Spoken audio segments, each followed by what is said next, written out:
तो दोस्तों एक बार फिर मैं हसन जामी एक नई वीडियो के साथ आपकी खिदमत में मौजूद हूँ। दोस्तों इस वीडियो में मैं द टाइम्स ऑफ इंडिया की एक ब्रीफ न्यूज़ लेकर आया हूँ और आज की इस वीडियो के अंदर दोस्तों बहुत सारे अहम वर्ड्स हैं, बहुत सारे अहम फ्रेजेस हैं जिनको आपको इस्तेमाल करना ज़रूर सीखना चाहिए। ठीक है दोस्तों, तो आइए वीडियो को शुरू करते हैं। लेकिन वीडियो को शुरू करने से पहले अगर आपने अब तक हमारे इस चैनल को सब्सक्राइब नहीं किया है तो प्लीज़ सब्सक्राइब करें, वीडियो को लाइक करें, कमेंट करके हमें बताएं कि आपको वीडियो कैसी लगी और अपने दोस्तों के साथ जो इंग्लिश सीखना चाहते हैं उनके साथ ज़रूर शेयर करें। ठीक है दोस्तों, तो आइए वीडियो को शुरू करते हैं। दोस्तों हमेशा की तरह हम आपके लिए जो किसी भी न्यूज़ के अंदर, ख़ास तौर पर न्यूज़ के अंदर जो वर्ड्स आते हैं, नए वर्ड्स, उनको हम एक जगह जमा कर देते हैं उनके मीनिंग के साथ। दोस्तों हम सिर्फ आपकी आसानी के लिए करते हैं और आपसे उम्मीद करते हैं कि आप इसका स्क्रीनशॉट लेंगे और इसका स्क्रीनशॉट लेकर आप इसको याद करेंगे। ठीक है, और ये बहुत ज़रूरी है कि आप वर्ड्स को याद करें, तभी आपके पास वोकेबलरी जो होगी वो बहुत ज़्यादा होगी। जब आपके पास वोकेबलरी बहुत ज़्यादा होगी तो ये आपके लिखने में, पढ़ने में, हर चीज़ के अंदर ये आपके लिए मददगार साबित होगी। ठीक है, तो उम्मीद है कि आपने इसका स्क्रीनशॉट ले लिया होगा। अब आते हैं न्यूज़ की तरफ।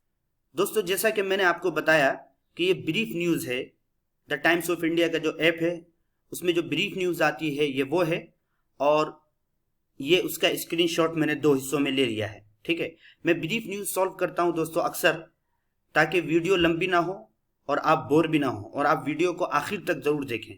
ठीक है, इसलिए मैं ब्रीफ की अक्सर न्यूज़ लेता हूं। देखिए, देखते हैं आज की इस न्यूज़ में क्या है। Nepal depicts Indian areas as its own in book. Nepal ने नक्शे में जाहिर किया है, डिपिक्ट कहते हैं नक्शा बनाना, तस्वीर बनाना। डिपिक्ट नक्शे में जाहिर किया है हिंदुस्तानी इलाकों को, एरिया के माने इलाका, हिंदुस्तानी इलाकों को एज इट्स ओन, अपने इलाकों के तौर पर। नेपाल ने जाहिर किया है हिंदुस्तानी नक्शों को, हिंदुस्तानी इलाकों को अपने इलाके के तौर पर। कहाँ? इन बुक, किताब के अंदर। देखिए डिपिक्ट कहते हैं किसी भी चीज़ की मंजरकशी करना, तस्वीर बनाना। ठीक है, अब मैं यहाँ पर आपको इसके अंदर टेंस बता देता हूँ कि डिपिक्ट ये क्या है, ये प्रेजेंट इंडेफिनिट है और पैसिव के अंदर है। नेपाल चूंकि सिंगुलर है इसी वजह से वर्ब की फर्स्ट फॉर्म के बाद एस को लाया गया है। ठीक है, ऑन के माने आते हैं अपना। ठीक है, आगे देखते हैं। 3 months after passing an amendment to sanction a new political map that identifies Kalapani in Uttarakhand as its own, Nepal has inscribed the changes in its academic curriculum and currency।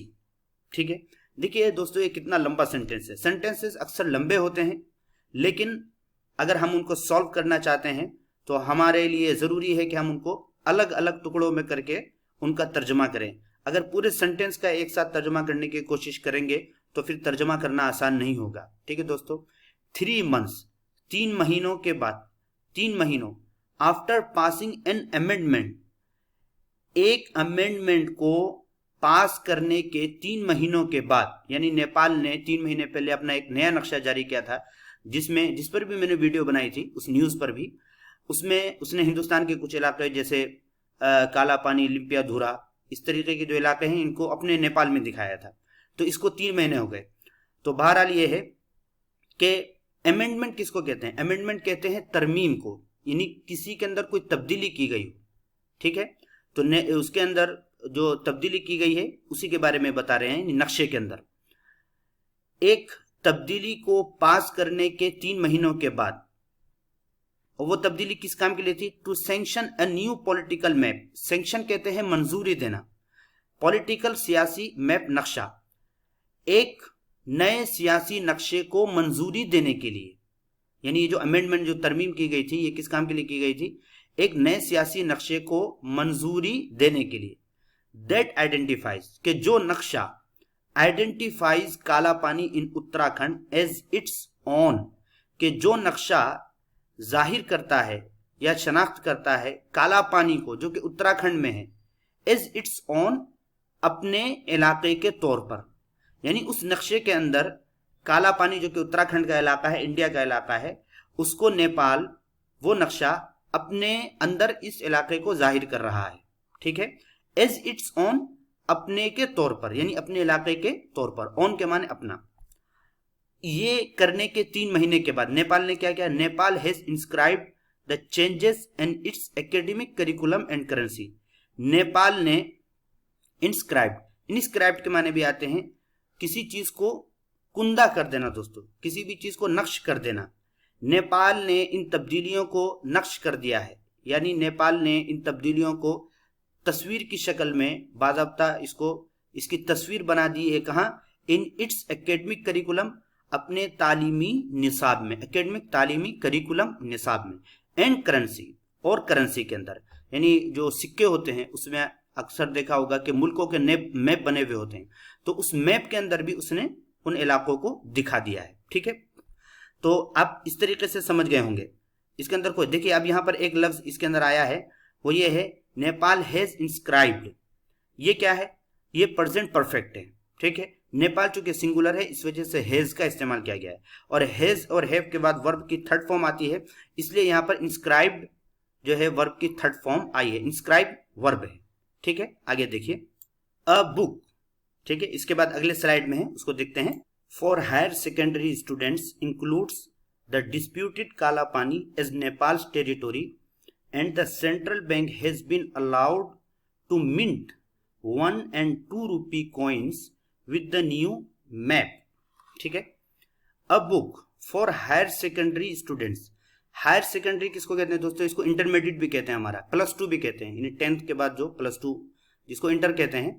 तो हायर सेकेंडरी की एक किताब में, higher secondary के students की एक किताब मुश्तमिल है, इंक्लूड्स मुश्तमिल है किस पर, द डिस्प्यूटेड काला पानी, मुतनाज़े, डिस्प्यूट कहते हैं झगड़े को, डिस्प्यूटेड जिस पर झगड़ा हो, ये मुतनाज़े काला पानी के इलाके को, एज नेपाल्स टेरिटोरी, नेपाल के इलाके के तौर पर, नेपाल के टेरिटोरी के तौर पर, यानी ये जो एक हायर सेकेंडरी के स्टूडेंट्स की जो बुक है, उसके अंदर वो उस बुक में काला पानी को नेपाल के नक्शे में दिखाया गया है।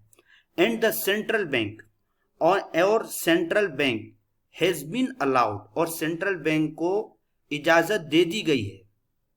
And central bank has been allowed, और सेंट्रल बैंक को इजाजत दे दी गई है किसकी, to mint 1 and 2 rupee coins with the new map. Mint कहते हैं दोस्तों, इसके माने आते हैं असल में किसी भी चीज को रिकॉर्ड के तौर पर, जब कहाँ पर किसी भी चीज को नक्श किया जाए, जैसे सिक्कों पर जो नक्शे बनाए जाते हैं, किसी जानवर का नक्शा बनाया जाता है, किसी मुल्क का नक्शा बनाया जाता है, तो खोद कर जिस बाज़ाब्ता जिस चीज को कुंदा किया जाए उसको कहते हैं मिंट। मिंट के और भी बहुत सारे मीनिंग आते हैं, पुदीना के माने में भी दोस्तों आता है। ये बहरहाल ये कि सेंट्रल बैंक को इजाजत दे दी गई है 1 और 2 रुपए के सिक्कों को ढालने की, किसके साथ, विद द न्यू मैप, नए मैप के साथ, यानी इन सिक्कों को ढाला जाए नए मैप के साथ, जिस मैप में काला पानी को नेपाल के नक्शे पर दिखाया गया है, ठीक है दोस्तों। अब यहां पर कुछ टेंस को देख लेते हैं। देखिए यहां पे आता है इंक्लूड्स। इंक्लूड्स तो आप जानते हैं, मैंने बताया प्रेजेंट इंडेफिनिट है, चूंकि यहां पर बुक इसका सब्जेक्ट है यानी फाइल है, इसी वजह से इंक्लूड के बाद एस लगाया गया है, ठीक है। आगे देखिए, हैज बीन अलाउड, ये क्या है, ये प्रेजेंट परफेक्ट है लेकिन पैसिव के अंदर है, पैसिव यानी मजहूल के अंदर, ठीक है। और चूंकि परफेक्ट है इस वजह से हैज लाया गया है, और पैसिव के प्रेजेंट परफेक्ट और एक्टिव के प्रेजेंट परफेक्ट के दरमियान सिर्फ बीन का फर्क है, ठीक है। वरना एक्टिव का जो प्रेजेंट परफेक्ट होता है उसके बाद भी, उसमें भी हैज के बाद वर्ब की थर्ड फॉर्म लाई जाती है, जैसा कि यहाँ पर अलाउड लाया गया है। लेकिन पैसिव के अंदर बीन का इजाफा किया जाता है। हैज बीन अलाउड, इजाजत दे दी गई है किस काम की, टू मिंट, ढालने की, ठीक है, सिक्कों को ढालने की, सिक्कों पर नक्श करने की, ठीक है दोस्तों। तो ये था पूरी न्यूज, आपको इसी तरीके से वर्ड बाय वर्ड करके आपको सॉल्व करना पड़ेगा, ठीक है। अब इसके अंदर देखिए बहुत सारी चीजें हैं जो सीखने की है, उनको देखते हैं क्या है वो चीजें। देखिए एक लफ्ज इसके अंदर आया था डिपिक्ट, टू डिपिक्ट समथिंग, किसी चीज का नक्शा खींचना, किसी चीज का नक्शा खींचना। फॉर एग्जाम्पल आप देखें, this movie correctly depicts the way of life in the jungle. ये फिल्म करेक्टली सही तरीके पर नक्शा खींचती है द वे ऑफ लाइफ, जंगली जिंदगी के तरीके का इन द जंगल, यानी जंगल के अंदर लोग किस तरीके से जिंदगी गुजारते हैं। जो जंगली लोग होते हैं, जैसे अमेजोन वगैरह के में जो अमेजोन के जो जंगलात हैं वहाँ पे बहुत सारे कबाइल जो रहते हैं बिल्कुल किस तरीके पर रहते हैं, पुराने अंदाज में, नंगे धड़ंगे। तो उनके बारे में कहा गया है कि ये फिल्म सही तरीके पर जंगली जिंदगी का नक्शा खींचती है। लोग भी रहते हैं, जंगली जानवर किस तरीके से रहते हैं। बहरहाल ये कि हमें जो जिस पर बात करनी है वो है डिपिक्ट, कि डिपिक्ट के माने आते हैं नक्शा खींचना, किसी भी चीज की मंजर कशी करना। ठीक है दोस्तों, मैंने एग्जाम्पल का तर्जमा भी लिख दिया है आपकी आसानी के लिए। ठीक है, अगला एग्जाम्पल, एक लफ्ज इसके अंदर आया था दोस्तों इंस्क्राइब। इंस्क्राइब के माने मैंने बताया था किसी चीज को नक्श करना, कुंदा करना, किसी चीज को कुंदा कराना। ठीक है, एग्जाम्पल आप देखें, they inscribe the monument with the soldiers name. उन्होंने यादगार को कुंदा कराया, यादगार पर नक्श कराया, विद द सोल्जर्स नेम, फौजियों के नामों को। या आप कह सकते हैं मोन्यूमेंट कहते हैं यादगार को, यानी जैसे फौजियों की याद में कोई चीज बनाई जाती है, या कभी किसी मुल्क में किसी तारीख को आजादी हुई या कोई वाकया हुआ तो उस वाकये की याद में जो भी चीज बनाई जाती है उसको मोन्यूमेंट कहते हैं। ठीक है, तो आप कहेंगे कि दे इंस्क्राइब्ड, उन लोगों ने यादगार को कुंदा कराया। ठीक है, यादगार पर नक्शा बनाया, नक्श कराया, किसका? विद द सोल्जर्स नेम, फौजियों के नाम के साथ। सीधा सीधा हम तर्जुमा करेंगे, उन्होंने यादगार पर फौजियों के नाम कुंदा कराया। ठीक है, तो आप यहां पर देख सकते हैं कि किस तरीके से इंस्क्राइब का इस्तेमाल किया गया है। ठीक है, एक लफ्ज इसके अंदर आया था दोस्तों सैंक्शन। सैंक्शन के माने आते हैं मंजूरी देना। टू सैंक्शन समथिंग, किसी चीज को मंजूरी देना। जिस चीज को भी मंजूरी देंगे उसको सैंक्शन के ऑब्जेक्ट के तौर पर यानी मफूल के तौर पर लेकर आएंगे। एग्जाम्पल आप देखिए, the Indian government has recently sanctioned a law regarding farmers. हिंदुस्तानी हुकूमत ने रिसेंटली यानी हालिया सैंक्शन, मंजूरी दी है एक कानून को रिगार्डिंग फार्मर्स, फार्मर्स से मुतालिक यानी किसानों से मुतालिक, किसानों के बारे में एक कानून को मंजूरी दी। यहाँ पर आप देखें कि सैंक्शन किस तरीके से इस्तेमाल किया गया है, मैंने इसका तर्जमा भी लिख दिया है। ठीक है दोस्तों, देखिए ये जो फ्रेजेस हैं इनको तो आप जरूर अपनी एक कॉपी में नोट कर लें और इन पर चलते फिरते जब जब आपको मौका मिले इस पर मशक करें। ठीक है दोस्तों, तो आज की वीडियो को यहीं पे पूरा करते हैं। अगली वीडियो में मुलाकात होती है, तब तक के लिए सलाम अलैकुम।